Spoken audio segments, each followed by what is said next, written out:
ये चलो हम लोग अभी अभी फाइनेंशियल अकाउंटिंग का हम लोग रिवीजन करने वाले, ठीक है। ऑलरेडी आपके जितने भी चैप्टर में पढ़ा दिए, हमने 2-3 बार रिवीजन भी कर लिया था, जिससे बायबैक ऑफ शेयर्स हो गया, इंटरनल रिकंस्ट्रक्शन हो गया, इन्वेस्टमेंट, 3 चैप्टर तो हमने कर लिया।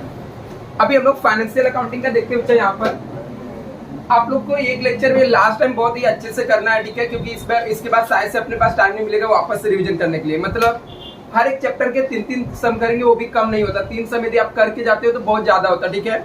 मैं इस रिवीजन के अंदर भी कम से कम आपको मिनिमम 3 सम सॉल्व कराने वाला हूँ हर एक चैप्टर के।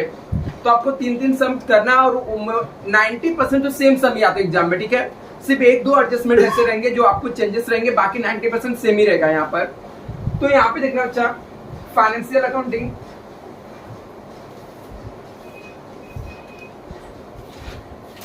और स्टूडेंट सबसे डिफिकल्ट सब्जेक्ट यदि कोई लगता है तो आपका फाइनेंशियल अकाउंटिंग लगता है। लेकिन वो डिफिकल्ट आपको सिर्फ इसलिए लगता है क्योंकि आपने उसको पढ़ा नहीं है, आपको बेसिक क्लियर नहीं है, इसलिए चीजें आपको डिफिकल्ट लगती है। बट यदि आपको पता है कि क्या पढ़ना, कैसे पढ़ना, तो आपको डिफिकल्ट नहीं लगेगा। तो आपको जैसे बताऊंगा, मैं आपको कोई भी चैप्टर को बहुत डिटेल में नहीं सिखाने वाला हूँ, क्योंकि वो समय अपने पास बचा नहीं है, 2 से 3 दिन बचा हुआ है। तो आपको एग्जाम में कैसे मार्क्स मिल सकता है, कैसे आप सीख सकते हो, इसकी गारंटी का 100% आपको समझेगा शॉर्टकट तरीके से। तो आप लोग यहाँ पर लेक्चर को अच्छे से अटेंड करो। यहाँ पर अभी यहाँ पे देखते हो फाइनेंशियल अकाउंटिंग के अंदर हम लोग को टोटल कितने चैप्टर है, पहले उसको हम लोग देख लेते हैं। यहाँ पर एक तो चैप्टर हम लोग का है company final account, company chapter simple है बच्चा। सिर्फ ये चैप्टर का प्रॉब्लम ये है, बहुत सारे लोग को चैप्टर डिफिकल्ट लगता है, बच्चा चैप्टर सिंपल है। 1 मिनट, यहाँ पे देखो बच्चा, फाइनेंशियल अभी कंपनी फाइनल अकाउंट्स के अंदर ये चैप्टर डिफिकल्ट नहीं है, बट ये चैप्टर आपको डिफिकल्ट इसलिए लग सकता है कि लेंथी बहुत ज्यादा होता है। मतलब इसके जो सम रहते हैं, आपको पहले आपको फॉर्मेट बनाना पड़ता है मेन, इसके बाद आपके सब शेड्यूल बनाने पड़ते हैं।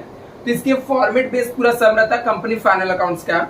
तो इसको भी हम लोग कर सकते हैं। इसके अंदर 2 चीजें पढ़ना रहता है, बैलेंस शीट पढ़ना पड़ता है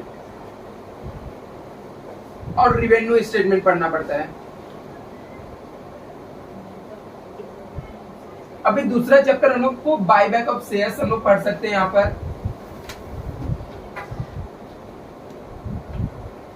अभी बायबैक ऑफ शेयर्स, इसके भी एग्जाम में इसके भी 20 मार्क के सम आते हैं। ऐसा नहीं बोल सकते कि नहीं आएगा, बट हो सकता है किसी न किसी के ऑप्शन में रहेगा। मतलब हमारे पास इतने चैप्टर है कि वो किसी न किसी ऑप्शन में रह सकता है। तो यहाँ पर बायबैक ऑफ शेयर्स के भी 20 मार्क के सम आते हैं।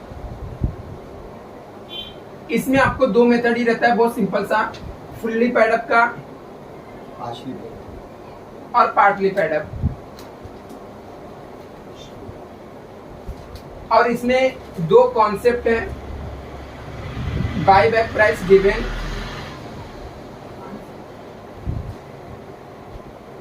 गिवन और बायबैक प्राइस नॉट गिवन। इसके बाद एक चैप्टर आता है आपका इंटरनल रिकंस्ट्रक्शन है, 20 मार्क का सम यहाँ पर भी आता है, 20 मार्क्स का। इसके अंदर हम लोग को सीखने के लिए जनरल एंट्री सीख सकते हैं, कैपिटल रिडक्शन अकाउंट्स बनाना पड़ता है और बैलेंस शीट बनाना पड़ता है। और एक हमारा चैप्टर आता है इन्वेस्टमेंट अकाउंटिंग।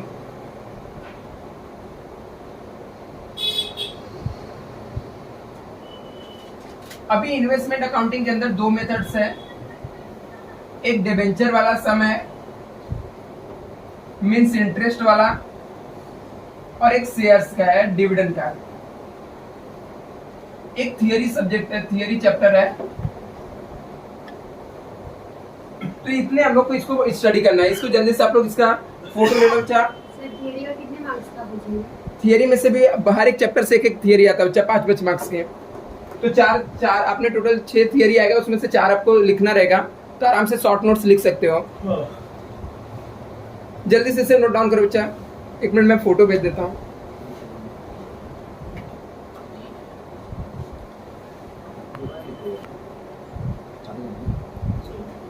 ये देखो बच्चा, अभी हम लोग यहाँ पर सर एक मिनट, अच्छा जल्दी से नोट डाउन कर दूँ।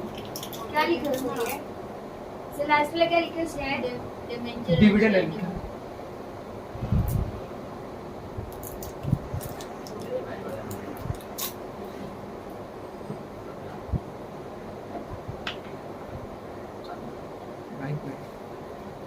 यहाँ पे देखना बच्चा, अभी हम लोग यहाँ पर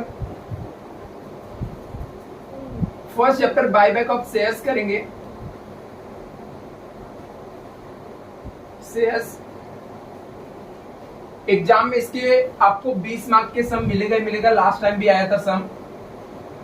लास्ट टाइम तो एक 20 मार्क का आया था और एक 10 मार्क का, मतलब टोटल 30 मार्क का आ गया था बायबैक ऑफ शेयर से। तो इस बार भी आपको 20 मार्क का एटलीस्ट आएगा ही आएगा एग्जाम में। तो आपको देखो यहाँ पर कैसे आपको कैलकुलेट करना है, कैसे निकालना है। बायबैक का सिंपल सा मतलब क्या होता है, जब कंपनी खुद का शेयर रिटर्न परचेस करती है उसको हम लोग बायबैक ऑफ शेयर्स बोलते हैं। कंपनी क्या करती है, कंपनी जब खुद का शेयर रिटर्न खरीदती है, मतलब बाय बैक का सिंपल सा मतलब होता है बाय बैक मतलब परचेस करना, रिटर्न क्या शेयर्स। जब कंपनी एग्जिस्टिंग शेयर होल्डर से अपना शेयर रिटर्न में परचेस करती है उसको हम लोग बाय बैक ऑफ शेयर्स बोलते हैं। इसके अंदर तो कॉन्सेप्ट बहुत सारा है बच्चा की क्यों होता है, कैसे होता है, इसके बेनिफिट्स क्या है, ठीक है, इसका ऑब्जेक्टिव क्या रहता है, इसके पीछे बहुत सारा रीजन है। बट हम लोग को थियरी पे अभी यहाँ पर फोकस नहीं करना, हम लोग को प्रैक्टिकल सम सीखना है। मैं थियरी के लिए अलग से आप लोग को एक बार बता दूंगा कि कैसे थियरी इसके होते हैं, ठीक है, एग्जाम में लिखने के पॉइंट ऑफ व्यू से आपको बता दूंगा। अभी यहाँ पे क्या होता है, कंपनी जब शेयर्स बायबैक करने जाती है तो याद रखना कंपनी क्या करती है, खुद के शेयर होल्डर को बोलती है कि जो शेयर मैं आपको दिए वो शेयर मुझे रिटर्न दे दो और अपना पैसा ले लो। तो कोई भी पर्सन क्यों अपना शेयर रिटर्न देगा, ठीक है, यदि कोई पर्सन 100 रुपए में शेयर खरीदा है और कंपनी उसको रिटर्न में 100 रुपए देगी, क्यों देगा वो रिटर्न में। तो कंपनी इसके लिए क्या करती है, उनको लिए प्रीमियम में देती है। क्या करती है, 100 रुपए के शेयर के बदले 150 रुपए 200 रुपए ऑफर करती है, मतलब प्रीमियम में बाय बैक करती है। तो लोग क्या हो जाते हैं, रेडी हो जाते हैं। और भी इसके पीछे बहुत सारे रीजन है। अभी कंपनी क्या करती है, एक साल में maximum 25% number of share buy back कर सकती है। कितना कर सकती है, 25%। कंपनी मैक्सिमम कितने number of shares buy back कर सकती है, 25%। याद रखना बच्चा, 25% से ज्यादा कंपनी एक साल में शेयर बाय बैक नहीं कर सकती है। अभी कंपनी जब बाय बैक करती है तो बाय बैक होने के बाद आपका डेप्ट इक्विटी रेशियो 2:1 होना चाहिए। मतलब बाय बैक होने के बाद आपका जो रेशियो रहता है डेप्ट इक्विटी रेशियो, मतलब आपका डेप्ट जो रहेगा डबल होना चाहिए। तो ओन फंड कम से कम 1 होना ही चाहिए। तो ये सब इसके कंडीशन है। अभी इतना कंडीशन कैसे हम लोग फुलफिल करेंगे, तो इसके लिए हम लोग को एक फॉर्मेट बनाएंगे। अभी पहले यहाँ पे देखते हैं इस चैप्टर में पूछा क्या जा सकता है। Question asked in exam, exam में क्या क्या पूछे जा सकता है। यहाँ पर आपको बोला जा सकता है find out maximum number of shares buyback. आपको कभी कभी एग्जाम में सिर्फ और सिर्फ इतना पूछा जाता है कि आपको बायबैक नंबर ऑफ शेयर्स कितना बायबैक करना है, ये आपको कैलकुलेट करके निकालना है। इसके अलावा पूछा जा सकता है आपको maximum number of shares buyback plus आपको जनरल एंट्रीज पूछा जा सकता है। यदि सिर्फ आपको इतना पूछा गया तो 10 मार्क्स करेगा। ये दोनों साथ में पूछा गया तो कभी कभी 15 मार्क्स का हो जाता है, या मतलब 15 मार्क्स तो फिलहाल आपके सिलेबस में है नहीं, ठीक है, तो 15 मार्क्स की बात ही नहीं करते हैं। या तो 20 मार्क्स का आ जाएगा या फिर 10 मार्क्स ही हो जाएगा। इसके अंदर कुछ चीजें कम कर देंगे लोग, ठीक है। और इसके साथ में कभी कभी क्या होता है, साथ में प्लस करके आपको बैलेंस शीट पूछ लेता है। जब बैलेंस शीट पूछ लेगा तो मार्क्स कैसे डिवाइड हो जाएगा, यदि साथ में बैलेंस शीट भी पूछ लिया तो 7 मार्क्स इसके ऊपर हो जाएगा, 6 मार्क्स इसके ऊपर हो जाएगा और बाकी का जो 7 मार्क्स रहेगा यहां से आपको मिल जाएगा। यदि तीनों पूछा तो बहुत ही सिंपल तरीका बच्चा, आप इसमें से 15 मार्क्स तो ऐसे आंख बंद करके आपको मिल जाएगा। आपको जस्ट 2 मिनट का खेल है, एक फॉर्मेट है, मैं find out the maximum number of shares कैसे हम लोग निकालना है, ये निकाल लोगे आपको ये मार्क्स इजीली मिल जाएगा। जनरल एंट्री इसके फिक्स होते हैं, 4 से 5 एंट्री जो फिक्स से बार बार आते हैं, कोई एंट्री को रट्टा मान लोगे तो भी हो जाएगा, बस उसके अमाउंट निकाल के आपको लिखने आना चाहिए। और वो भी मैं आपको सिखा दूंगा, ये अमाउंट भी निकालने सिखा दूंगा, इसको भी इजीली सिखा दूंगा और बैलेंस शीट भी बनाने हम लोग सीख सकते हैं यहाँ पर। तो अभी यहाँ पे देखो, अच्छा मैं इसको एक बार चाहिए तो आप लोग कॉपी कर लो जल्दी से।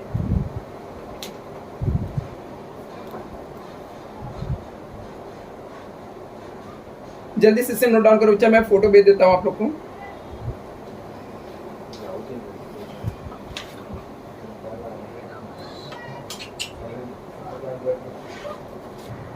अभी देखो, अच्छा यहाँ पर सबसे पहले हम लोग सीखेंगे मैक्सिमम अमाउंट ऑफ बायबैक निकालना सीखेंगे हम लोग यहाँ पर। तो कैसे निकालते हैं?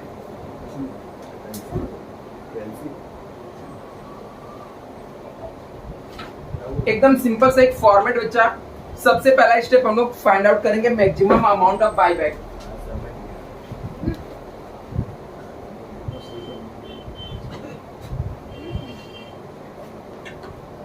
और ये फॉर्मेट याद कर लेने का बच्चा, आपको समझ जाने का 6 से 7 मार्क्स आपको मिल जाएगा। इसमें नहीं आ रहा है यूट्यूब वाले क्या कर रहा होगा, कवर नहीं हो रहा है। यहाँ पे हो जाएगा बच्चा। एक मिनट को सर, ये डीओपी कोई काम का नहीं है इसलिए पूरा इसमें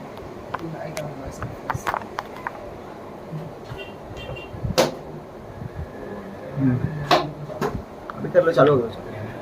अभी देखो चाहे यहाँ पर हम लोग डीओपी सबसे पहले हम लोग करेंगे अ सर्टेन मैक्सिमम नहीं आ रहा है। Amount of buyback. जूम में हो बस बस हो गया। अभी सबसे पहला स्टेप रहेगा बच्चा आपको असर्टेन करने का मैक्सिमम अमाउंट ऑफ बायबैक। इसका एक फिक्स फॉर्मेट है, आप लोग इसको ये फॉर्मेट याद कर लोगे आराम से, यह हो जाएगा आपको कैलकुलेट। सबसे पहले यहाँ पे लिखने का सोर्सेस एंड फ्री रिजर्व। अभी इसके अंदर क्या क्या आता है बच्चा? ऐसे फ्री रिजर्व मतलब वो रिजर्व होता है जिससे कंपनी डिविडेंड डिस्ट्रीब्यूट कर सकती है। तो इसके अंदर बेसिकली यदि हम लोग बच्चा बात करें कि हमारे टीवाई के एग्जाम लेवल तक, तो बहुत ही सिंपल सा है, 3-4 आइटम है जो बार बार रिपीट होता है। तो हम लोग भी वही लिख कर रखेंगे। अभी तक जितने भी समय है सब में वही सब रिपीट होता है। तो बेसिकली यहाँ पर आता है जनरल रिजर्व आता है, प्रॉफिट एंड लॉस आता है, और सिक्योरिटीज प्रीमियम आता है। याद रखना बच्चा, कैपिटल रिडम्पशन रिजर्व या रिवैल्यूएशन जो रिजर्व रहता है, ठीक है, असेट्स रिवैल्यूएशन रिजर्व रहता है, वो इसके अंदर नहीं आता है। हाँ, इसके अंदर रिवेन्यू रिजर्व कभी सब में दिया रहेगा तो वो हम लोग ले सकते हैं। अभी ये सबका हम लोग टोटल मारते हैं, जो भी अमाउंट दिया रहेगा लिखते हैं यहाँ पर। इसके टोटल मार्क को हम लोग आउटर कॉलम में लिख देंगे, उसको हम लोग बोलते हैं reserve and surplus. Reserve and surplus. और इसको टोटल फ्री रिजर्व भी बोल सकते हो, टोटल फ्री रिजर्व। दूसरा हेडिंग डालने का यहाँ पर 25% ऑफ ओन फंड। कंपनी एक साल में 20% से ज्यादा नहीं बाय बैक कर सकती, तो 25% of own fund. Second condition के लिए हम लोग यहाँ पर हेडिंग डालते हैं 25% ऑफ ओन फंड। इसके अंदर 3 चीज आता है, प्रेफरेंस शेयर्स कैपिटल आता है,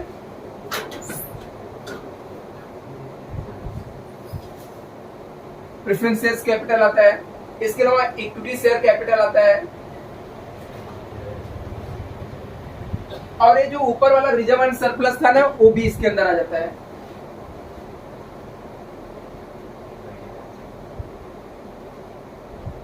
ये तीनों हम लोग यहाँ पर लिखते हैं। और इसका जो टोटल होता है, उस टोटल को हम लोग बोलते हैं ओन फंड। क्या बोलते हैं? Own fund. यहाँ पर हम लोग बोलते हैं ओन फंड। अभी ओन फंड का 25% हम लोग निकालते हैं, 25% ऑफ ओन फंड। जो अमाउंट आता है इसको हम लोग आउटर कॉलम में यहाँ पे लिख देते हैं। एक अमाउंट ये हो गया, एक अमाउंट ये हो गया। अभी थर्ड हमारा होता है डेब्ट इक्विटी रेशियो। डेब्ट इक्विटी रेशियो, डेब्ट equity ratio after buy back, ठीक है।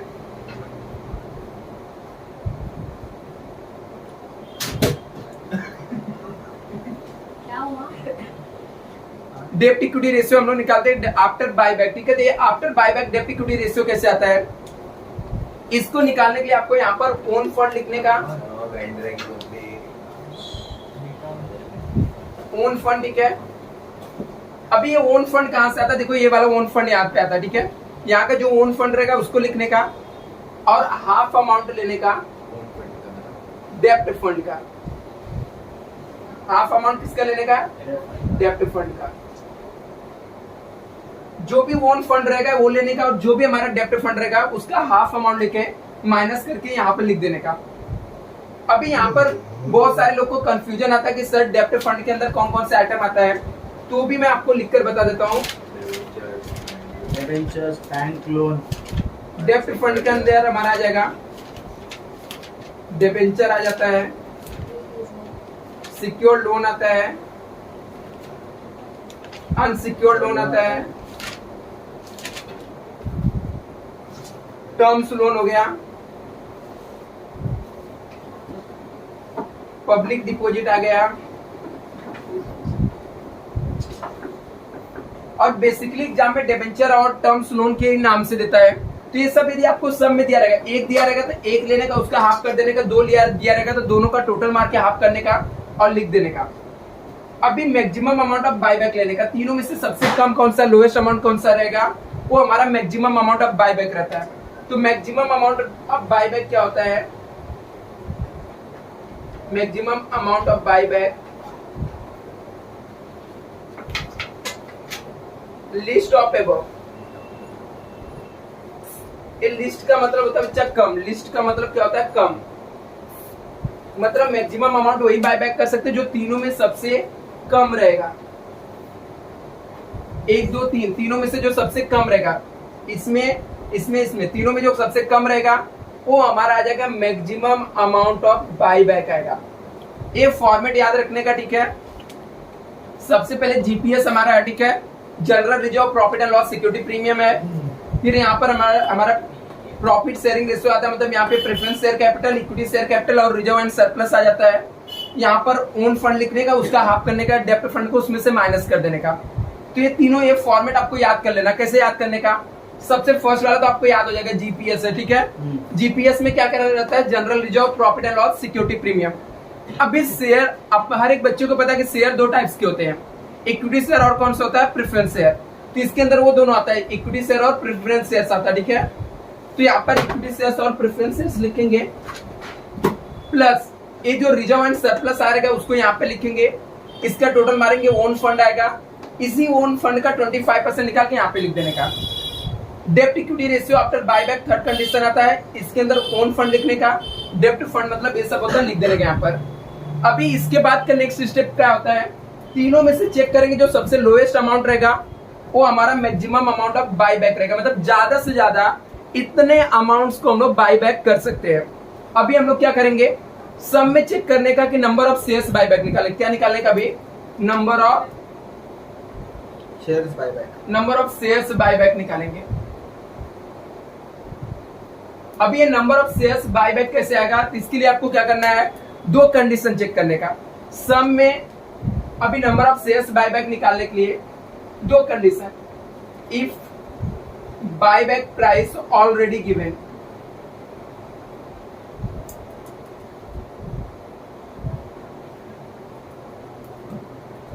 यदि आपको सम में बायबैक प्राइस ऑलरेडी क्या है, गिवन है, तो अपने को maximum number of shares buyback का फॉर्मूला बन जाता है, maximum number of shares buyback equal to होता है maximum amount of buyback divided by buyback price given, amount of buyback divide by buyback price, जो कि बायबैक प्राइस कहां से मिलेगा, ऑलरेडी आपको क्वेश्चन के अंदर दिया रहेगा। ये क्या रहेगा, गिवन रहेगा। दूसरा कंडीशन हो सकता है, if buyback price not given,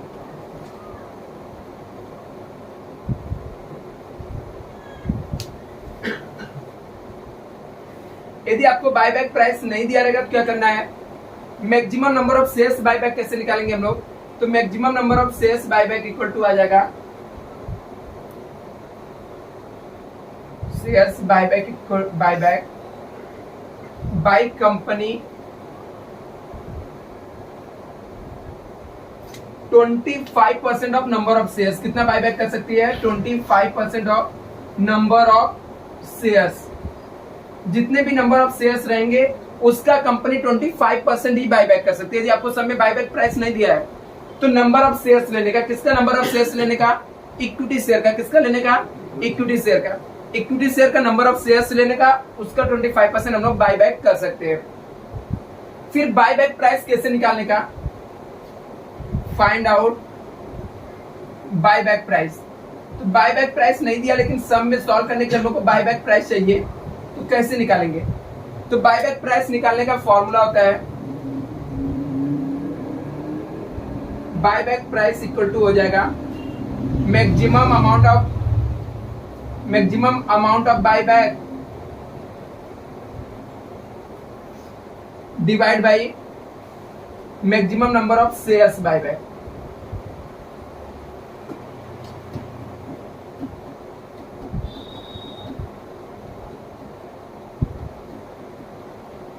maximum amount of buyback को डिवाइड कर देंगे मैक्सिमम नंबर ऑफ शेयर से, तो हम लोग को कैलकुलेट हो जाएगा। मैक्सिमम अमाउंट ऑफ बायबैक कैसे आएगा? ये हम लोग एक कंडीशन से चेक करेंगे। जो अमाउंट यहाँ पर आया रहेगा मैक्सिमम अमाउंट ऑफ बायबैक वो लिखेंगे, और नंबर ऑफ शेयर जितना हमारा इक्विटी शेयर्स रहेगा उसका 25% निकालेंगे। 25% ऑफ नंबर ऑफ शेयर्स निकाल के डिवाइड कर देंगे तो हम लोग को बायबैक प्राइस मिल जाएगा। इसके बाद इतना मिल गया, समझ जाने का 6 से 7 मार्क्स आपके बन जाते हुए मिल जाएगा। इसके बाद हम लोग को जनरल एंट्री 4, इसकी जनरल एंट्री फिक्स है, वो 4 जनरल एंट्री आता है। अभी बंद नहीं हुआ ना, ठीक है 4। तो अभी वो जनरल एंट्री कौन कौन से बच्चे यहाँ पे देखते हैं, और ये 4 जनरल एंट्री याद कर लेने का। एग्जाम में मोस्टली यही जनरल एंट्री पूछा जाता है।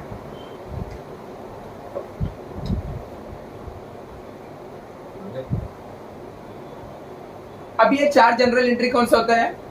फर्स्ट जनरल एंट्री होता है बायबैक ऑफ शेयर्स का, बायबैक ऑफ शेयर्स। अभी सिंपल से इसको कैसे याद करने का है, आपको एंट्री याद होता तो ठीक है, नहीं लॉजिकली याद रखने का, और आपको यदि रूल पता है गोल्डन तो भी आपका काम हो जाएगा। जो शेयर्स होता है ना, यदि शेयर्स क्या होता है? रियल अकाउंट्स होता है, क्योंकि वो कंपनी को बेच के उससे पैसा मिलता है, खरीदते हम लोग, ठीक है, ऐसा हम लोग मान के चलते हैं इसको। तो अभी क्या होता है, जब शेयर्स कंपनी इशू करती है तो कंपनी के पास से शेयर्स जाता है। जब कंपनी शेयर्स को रिटर्न परचेस करती है तो कंपनी के पास क्या होता है? शेयर आता है। तो जब कंपनी बायबैक करती है तो कंपनी के पास क्या आएगा? इक्विटी शेयर आएगा। कंपनी के पास इक्विटी शेयर आएगा तो कंपनी इक्विटी शेयर कैपिटल को डेबिट कर देती है, equity share capital account debit हो जाता है। अभी कंपनी मान लो 100 रुपए का शेयर है और कंपनी 100 रुपए के शेयर को 120 रुपए में, 130 रुपए में, 140 रुपए में बायबैक कर रही है, मतलब एक्स्ट्रा पैसा दे रही है। तो एक्स्ट्रा पैसा दे रही है तो कंपनी के लिए लॉस होता है। लॉस हुआ तो कंपनी उसे डेबिट करती है, उसे हम लोग बोलते हैं premium on buyback, premium on buyback. मतलब कंपनी एक्स्ट्रा पैसा दे रही है तो कंपनी के लिए लॉस है, तो कंपनी उसको लॉस को डेबिट करती है, उसका नाम रहता है प्रीमियम। एक्स्ट्रा पैसा दे रहे मतलब प्रीमियम दे रहे हैं हम लोग, premium on buyback account debit हो जाता है। तो ये पैसा कंपनी तुरंत ही, जब लोग शेयर देंगे तुरंत ही कंपनी उसको यहाँ पर पेमेंट नहीं करती है, तो यहाँ पर क्या करती है, यहाँ पर कंपनी बाद में पेमेंट करती है, तो उनका नाम रहता है इक्विटी शेयर होल्डर, ठीक है। इक्विटी शेयर होल्डर को हम लोग बायबैक नाम भी डाल सकते हैं, ठीक है। बायबैक ऑफ शेयर से हम लोग बायबैक भी लिखते हैं यहाँ पर, इक्विटी शेयर होल्डर को हम लोग दूसरा भी नाम यहाँ पे लिख सकते हैं। तो यदि हम लोग ने जब तक पैसा नहीं दिया तो इक्विटी शेयर होल्डर को क्या करते हैं? क्रेडिट करते हैं। इक्विटी शेयर होल्डर अकाउंट क्या हो जाएगा? क्रेडिट हो जाएगा आपका। एक एंट्री है फिक्स है, हर एक सम में कंफर्म आएगी, ठीक है। सिर्फ आपको यहाँ पर क्या करना है, अमाउंट निकाल के लिखना है। कैसे लिखना है मैं बताऊंगा आपको। दूसरा जो एंट्री फिक्स आती है वो आपका रहेगा, यदि हम लोग ने इनको पेमेंट करने के लिए कंपनी या तो फ्रेश इशू करेगी या तो डिविजुअल प्रॉफिट से देगी। यदि कंपनी ने डिविजुअल प्रॉफिट से दिया तो डिविजुअल प्रॉफिट क्या होता है? कंपनी के पास जो पहले से पड़ा हुआ पैसा रहता है, तो जो यहाँ पर मेन अमाउंट रहता है कैपिटल का, जितना कंपनी रीपेमेंट करती है उसको कहाँ पे ट्रांसफर करना पड़ता है? CRR में। तो ये कंपनी कहाँ से पेमेंट करती है? तो ये तीनों में से कहीं से भी पेमेंट कर सकती है, जनरल रिजर्व से भी, ठीक है बच्चा। इसको कॉपी करो, फिर हम लोग आगे कंटिन्यू करते हैं। तो अभी जनरल एंट्री क्या था बच्चा? फर्स्ट जनरल एंट्री हम लोगों ने पास किया कि कंपनी जब शेयर्स बायबैक करती है तो कंपनी के पास क्या आता है? शेयर्स आता है। तो हम लोग एंट्री पास करते हैं equity share capital account debit, to premium on buy back, क्योंकि कंपनी 10 रुपए के शेयर के बदले में जितना भी ऊपर देगी, मतलब फेस वैल्यू के ऊपर, चाहे 100 रुपए चाहे रहे चाहे 10 रुपए, उसके ऊपर जितना भी पेमेंट करेगी सब हमारा लॉस होता है एक्स्ट्रा, उसको हम लोग बोलते हैं प्रीमियम ऑन बाय बैक। तो premium on buy back account debit हो जाएगा, to equity share holder account credit हो जाएगा, ठीक है। तो अभी इक्विटी शेयर भी लिख सकते हैं, यहाँ पर बायबैक होल्डर भी लिख सकते हैं, ऐसा अलग अलग नाम भी लिख सकते हैं, बट आप लोग इक्विटी शेयर होल्डर लिख देना यहाँ पर। दूसरा यहाँ पर हम लोग कंपनी क्या करती है, जो मेन अमाउंट पेमेंट करती है, मतलब जो इसका कैपिटल का जितना अमाउंट रहता है ना, वो कंपनी पेमेंट कहाँ से करती है, इस रिजर्व में से करती है, मतलब फ्री रिजर्व से कर सकती है।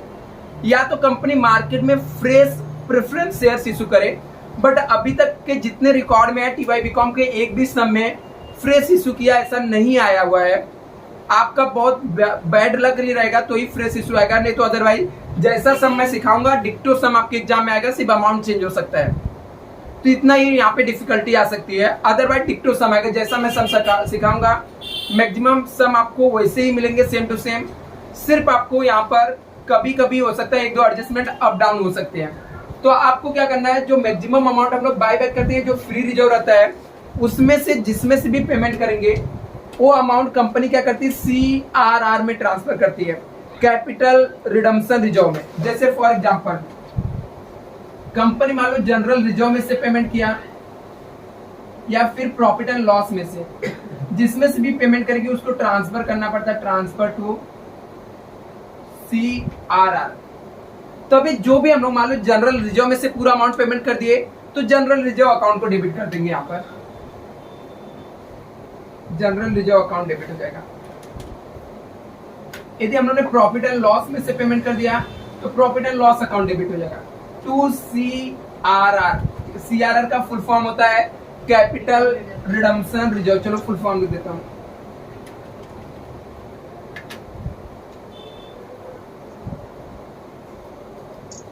अकाउंट क्रेडिट हो जाता है। तो जो भी अमाउंट पेमेंट करेंगे इसको डेबिट कर देंगे और कैपिटल रिडम्पशन रिजर्व को क्रेडिट कर देंगे। थर्ड एंट्री आती है, हम लोग ने जो एक्स्ट्रा अमाउंट पेमेंट किया ना प्रीमियम ऑन बायबैक, इसको हम लोग राइट अप कर देते हैं, मतलब कैंसिल कर देते हैं। ये लॉस हम लोग को दिखे नहीं इसलिए कंपनी क्या करती है, इसको कैंसिल कर देती है। तो उसका एंट्री पास करना पड़ता है, प्रीमियम ऑन बायबैक को राइट अप करना। राइट अप का मतलब होता है कैंसिल कर देना। तो प्रीमियम ऑन बायबैक यहाँ पे डेबिट में है, तो डेबिट चीज को कैंसिल करने के लिए उसे क्रेडिट करना पड़ता है। तो उसको हम लोग कैंसिल करने के लिए क्या यूज करते हैं, सबसे पहले हम लोग ट्राई करते हैं सिक्योरिटी प्रीमियम को यूज करेंगे, कम पड़ा तो प्रॉफिट एंड लॉस को हम लोग यूज कर सकते हैं। तो यदि दोनों यूज किए तो दोनों को डेबिट कर देने का। जैसे यहाँ पर मान लेते हैं कि यहाँ पर हम लोगों ने क्या किया, यहाँ पर हम लोगों ने सिक्योरिटी प्रीमियम यूज किया तो सिक्योरिटीज प्रीमियम अकाउंट डेबिट हो जाएगा। प्रॉफिट एंड लॉस यूज किया तो profit and loss account debit हो जाएगा। To premium on buyback account क्या हो जाएगा, क्रेडिट हो जाएगा। कोई ज्वाइन के लिए नहीं है। फोर्थ यहाँ पर एंट्री आता है पेमेंट का। ये 4 एंट्री हर एक सम में फिक्स आती है। 4 एंट्री आपको याद है, समझ आ रहा है, 4 से 6 मार्क्स इसके भी फिक्स हो गए आपके, सिर्फ अमाउंट निकाल के लिखने आना चाहिए। तो ये 4 एंट्री फिक्स आएगा। एक लास्ट में आती है हम लोग को पेमेंट का। हम लोग पेमेंट करेंगे इक्विटी शेयर होल्डर को, जब तक पेमेंट नहीं किया था तो इसको क्रेडिट करके रखे थे। आप लोग को भी गोल्डन रूल पता रहेगा बच्चा, जिसको पैसा देते हैं उससे डेबिट करते हैं। जब इनको हम लोग पेमेंट करेंगे तो इनको हम लोग डेबिट कर देंगे। तो हमारा एंट्री आ जाएगा equity share holder account debit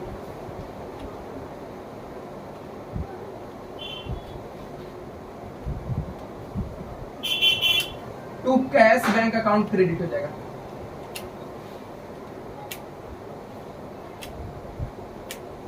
अभी नेक्स्ट यहाँ पे देखते हो, ये 4 जनरल एंट्री है। जनरल एंट्री को जल्दी से आप लोग कॉपी कर लो। इसके अलावा एक्स्ट्रा जनरल एंट्री मैं यहाँ पर लिख रहा हूँ, रुको साथ में कॉपी कर लेना आप लोग जनरल एंट्री को। ये 4 जनरल एंट्री तो हर एक सम में आएगी।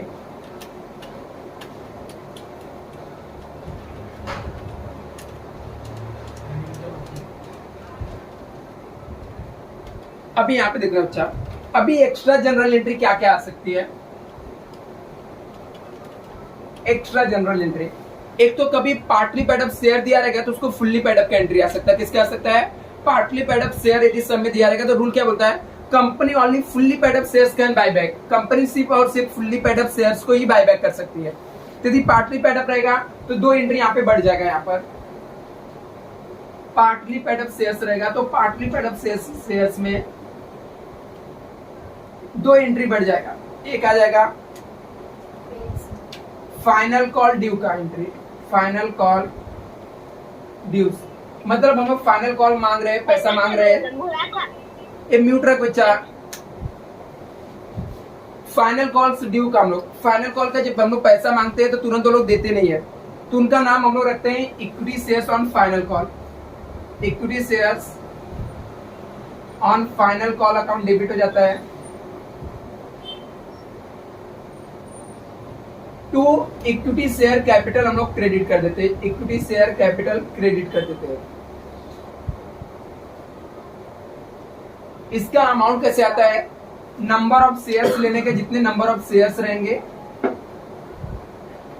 इनटू कर देने का अनपेड अमाउंट से,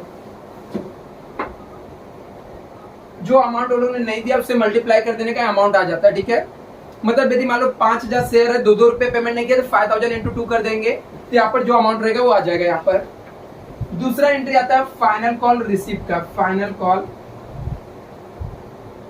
रिसिप्ट का। यदि हम लोग फाइनल कॉल रिसीव करेंगे बच्चा तो हमारे पास क्या आएगा, कैश आएगा, तो एंट्री बन जाता है cash bank account debit to equity share final call account को क्रेडिट कर देंगे।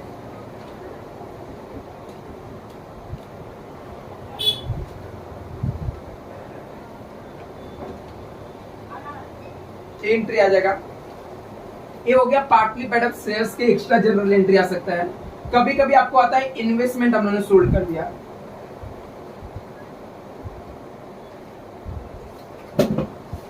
अभी हम लोग इन्वेस्टमेंट सोल्ड करेंगे तो हमारे पास क्या आता है, कैश आएगा।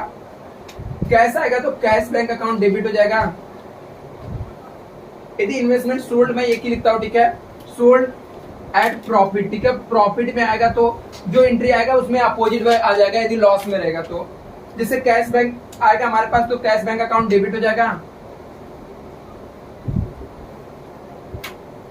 टू इन्वेस्टमेंट अकाउंट क्रेडिट हो जाएगा। इन्वेस्टमेंट अकाउंट क्या हो जाएगा, क्रेडिट हो जाएगा। यदि हम लोगों ने प्रॉफिट में सोल्ड किया तो टू प्रॉफिट एंड लॉस आ जाएगा, टू प्रॉफिट एंड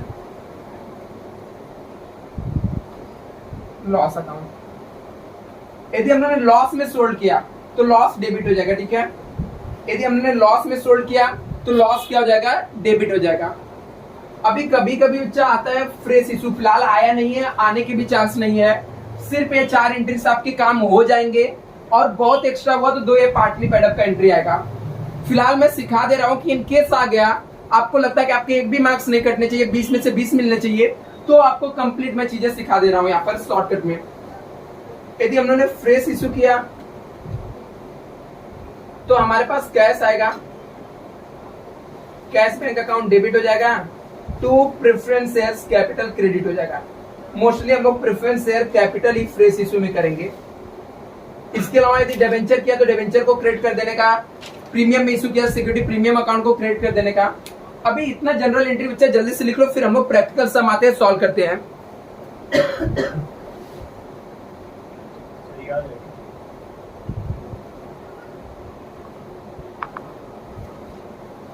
इसका फोटो मैं ग्रुप में भेज दे रहा हूं।